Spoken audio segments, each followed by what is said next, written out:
পুলিশদের ঘৃণা করবে সাধারণ মানুষ, বিবেক সম্পন্ন বুদ্ধিজীবীরাও।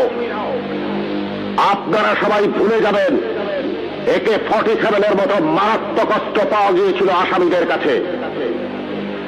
যদি জনগণের কাছে ধরা পড়ে ওই আসামিরা গণপিটুনিতে মারা যেত, আপনারাই বলতেন ভালো হয়েছে, পুলিশের কাছে গেলে ছাড়া পেয়ে যেত।